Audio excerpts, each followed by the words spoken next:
Hello friend, स्वागत है आप सभी का अपने यूट्यूब चैनल फ्यूचर बोर्ड में। तो दोस्तों, आज की इस वीडियो में मैं बताने वाला हूं इतिहास का काफ़ी इंपॉर्टेंट प्रश्न जो हर साल बोर्ड एग्जाम में पूछा जाता है। तो इस वीडियो को शुरू से अंत तक देखिएगा, इस वीडियो को कहीं से स्किप मत कीजिएगा और इस चैनल पर नए हैं तो चैनल को सब्सक्राइब कीजिएगा और वीडियो को लाइक जरूर कीजिएगा। तो चलिए स्टार्ट करते हैं आज का वीडियो।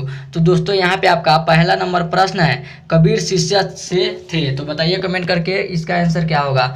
आपका क्वेश्चन है कबीर शिष्य से थे, तो याद रखिएगा क्या थे तो रामानंद के, क्या थे तो रामानंद के शिष्य थे, क्या थे तो रामानंद के शिष्य थे। यहाँ पे आपका सी ऑप्शन राइट आंसर होगा। आगे बढ़ते हैं अगले प्रश्न को। तो दोस्तों, यहाँ पे आपका अगला प्रश्न है, भारत में रेलवे की शुरुआत कब हुई थी। आपका क्वेश्चन है भारत में रेलवे की शुरुआत कब हुई थी। तो याद रखिएगा 1853 ईस्वी में हुई थी। कब हुई थी तो 1853 ईस्वी में हुई थी। यहाँ पे आपका भारत की रेलवे की शुरुआत हुई थी, तो याद रखिएगा 1853 ईस्वी में हुई थी। यहाँ पे आपका सी ऑप्शन राइट आंसर होगा।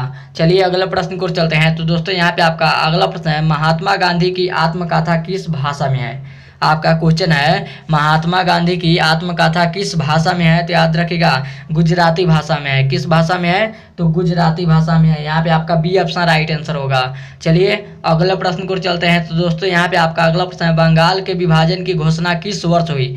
आपका क्वेश्चन है बंगाल के विभाजन की घोषणा किस वर्ष हुई। तो याद रखिएगा किस वर्ष हुई तो 1905 में हुई थी। कब हुई थी तो 1905 वर्ष में हुई थी। यहाँ पे आपका ए ऑप्शन राइट आंसर होगा।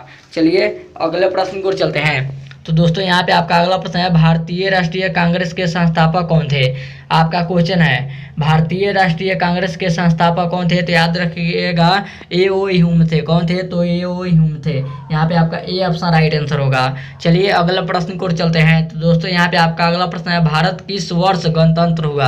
आपका क्वेश्चन है भारत किस वर्ष गणतंत्र हुआ। तो याद रखिएगा 1950 ईस्वी को गणतंत्र हुआ था। यहाँ पे आपका बी ऑप्शन राइट आंसर होगा। चलिए अगले प्रश्न को चलते हैं। तो दोस्तों, यहाँ पे आपका अगला प्रश्न है, सर्वाधिक प्राचीन स्मृति ग्रंथ कौन है। आपका क्वेश्चन है सर्वाधिक प्राचीन स्मृति ग्रंथ कौन है। बताइए कमेंट करके स्मृति ग्रंथ कौन है। तो याद रखिएगा कौन है तो मनु स्मृति है। कौन है तो मनु स्मृति है। यहाँ पे आपका सी ऑप्शन राइट आंसर होगा। याद रखिएगा ये बहुत ज़्यादा इंपॉर्टेंट प्रश्न है बोर्ड एग्जाम 2026 के लिए। आगे बढ़ते हैं अगले प्रश्न को। तो दोस्तों, यहाँ पे आपका अगला प्रश्न है, प्रयाग प्रशस्ति। आपका क्वेश्चन है प्रयाग प्रशस्ति का संबंध किस गुप्त शासक से है। आपका क्वेश्चन है प्रयाग प्रशस्ति का संबंध किस गुप्त शासक से है। बताइए कमेंट करके किस गुप्त शासक से है। तो याद रखिएगा किससे है तो समुद्रगुप्त से है। किससे है तो समुद्रगुप्त से है। यहाँ पे आपका बी ऑप्शन राइट आंसर होगा। चलिए अगला प्रश्न को चलते हैं। तो दोस्तों, यहाँ पे आपका अगला प्रश्न है, किस आपका क्वेश्चन है किस शासक को प्रियदर्शी कहा गया है। आपका क्वेश्चन है किस शासक को प्रियदर्शी कहा गया है। तो याद रखिएगा अशोक को कहा गया है। किसको कहा गया है तो अशोक को कहा गया है। यहाँ पे आपका ए ऑप्शन राइट आंसर होगा। चलिए अगला प्रश्न को चलते हैं। तो दोस्तों, यहाँ पे आपका अगला प्रश्न है, वल्लभाचार्य का जन्म कब हुआ था।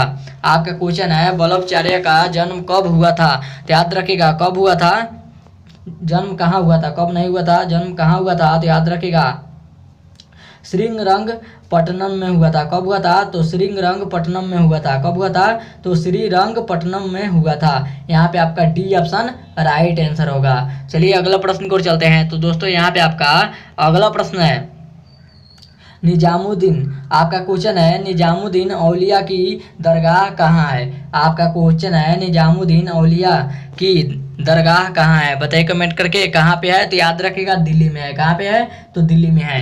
यहाँ पे आपका ए ऑप्शन राइट आंसर होगा। चलिए अगला प्रश्न को चलते हैं। तो दोस्तों, यहाँ पे आपका अगला प्रश्न है, किताब उर रहला।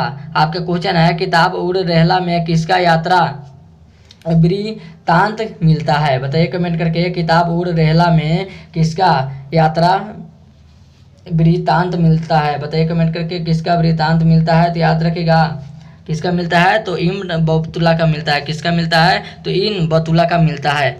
यहाँ पे आपका बतूता होगा। यहाँ पे आपका सी ऑप्शन राइट आंसर होगा। आगे बढ़ते हैं अगला प्रश्न को। तो दोस्तों, यहाँ पे आपका अगला प्रश्न है, फ्रांसिस आपका क्वेश्चन है, फ्रांसिस बुकान कौन था? आपका क्वेश्चन है फ्रांसिस बुकान कौन था? बताइए कमेंट करके कौन था, तो याद रखिएगा कौन था, तो सर्वेक्षक था। कौन था? तो सर्वेक्षक था। यहाँ पे आपका डी ऑप्शन राइट आंसर होगा, सर्वेक्षक। आगे बढ़ते हैं अगला प्रश्न को। तो दोस्तों यहाँ पे आपका अगला प्रश्न है, सिद्ध कानून ने किसका नेतृत्व किया था? आपका क्वेश्चन है, सिद्ध कानून ने किसका नेतृत्व किया था? बताइए कमेंट करके किसका किया था, तो याद रखिएगा संस्थातलों का किया था। किसका किया था? तो संस्थातलों का किया था। यहाँ पे आपका ए ऑप्शन राइट आंसर होगा, याद रखिएगा। ये भी बहुत ज्यादा इंपॉर्टेंट है बोर्ड एग्जाम 2026 के लिए। आगे बढ़ते हैं अगले प्रश्न को। तो दोस्तों यहाँ पे आपका अगला प्रश्न है, रानी लक्ष्मीबाई को और किस नाम से जाना जाता था?